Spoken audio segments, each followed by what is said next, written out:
मन ही मन में अस्वस्थ है। मोदी जी ने बहुमत गंवाया है। अब तो वैशाखी के ऊपर बैठे हैं। ये सरकार नहीं चलेगी। मुझे पूरा विश्वास है लालू जी ने जो कहा है ठीक कहा है। जहां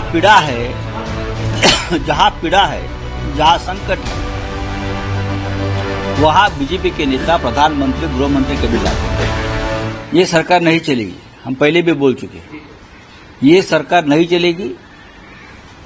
राहुल गांधी जी के नेतृत्व में जो तूफान आज भी चल रहा है, जो घटना घट रही है देश में,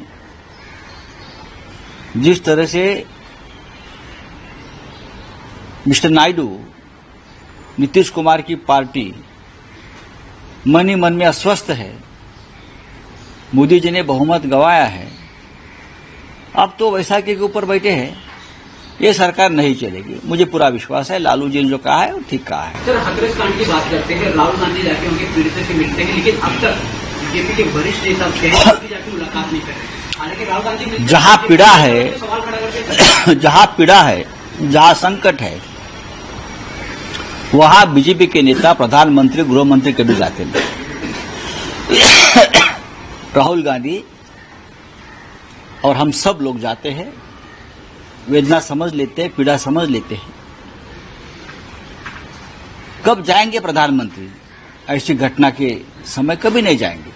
सर, एनडीए की बात करते हैं। बैठक की क्या आने वाले समय में विधानसभा चुनाव को लेकर एनडीए की कोई बैठक है और क्या उसकी सीट शेयरिंग को लेकर आपकी कब तक फैसला हो सकता है? इंडिया की बैठक कल हो गई है हमारी एमयूए की महाराष्ट्र में, और महाराष्ट्र के बारे में बहुत ही सकारात्मक चर्चा हुई।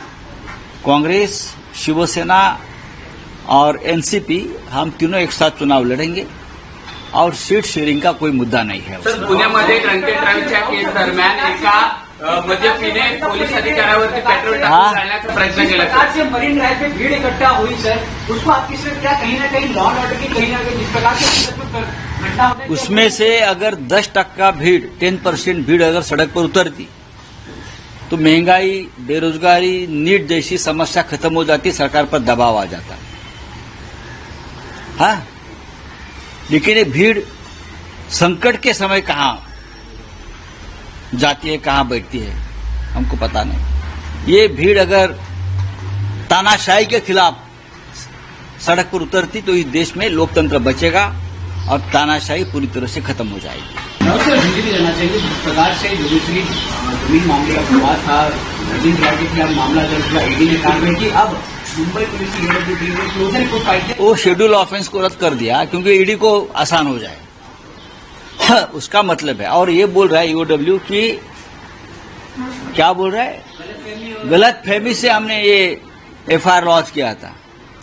भाई ये कौन सी गलत फहमी ईओडब्ल्यू कर रही है? तो जो गलत फहमी से जो ये एफआईआर लॉन्च किया था, वो जो अधिकारी है ईओडब्ल्यू के चीफ है, उसके खिलाफ एफआईआर लॉन्च करो। आप आपने एक ऐसे व्यक्ति को मजबूर किया पार्टी छोड़ने को आफ्टर दिस एफआईआर, डर के मारे। वो डर गए बेचारे, वो डर गए। अपने आप को टाइगर समझता था लेकिन डर गया। तो जो अधिकारी है, अफसर है ईओडब्ल्यू का, उसके ऊपर आप कानूनी कार्रवाई होनी चाहिए। उसका मतलब है आप लोग पॉलिटिकल राजनीतिक दबाव और इस प्रकार से खेल करके जो विरोधी है उसके ऊपर एफआईआर लॉन्च करते हो, फिर ईडी के पास भेजते हो और ईडी कार्रवाई करती है। हमारे जैसे लोगों के ऊपर भी ये है। तो बात यह है कि एक तो आप झूठे मुकदमे दायर करते हो, ये मान्य हो गया, आप झूठे, तो आप ये सभी लोगों की माफी मांगो, वाइकर की भी। सर, जिस तरह की बात करें कार्रवाई की, प्रफुल्ल पटेल की बात करें या अजीत पवार की बात करें या रविंद्र वाइकर, अभी जब ऐसा है कि हमारे जैसे लोगों ने पार्टी छोड़ी नहीं, हम जेल में गए, हम दबाव में नहीं आए, हम वफादार रहे हमारे पार्टी और नेता के साथ, तो हमको जेल में भेजा दिया, हमारा घर जमीन पूरा जब्त कर दिया। अगर हम पार्टी छोड़ देते दबाव में आकर उनके बीजेपी के, तो हमारी भी छुटका हो जाती, हमारी जमीन घर सब छोड़ देते।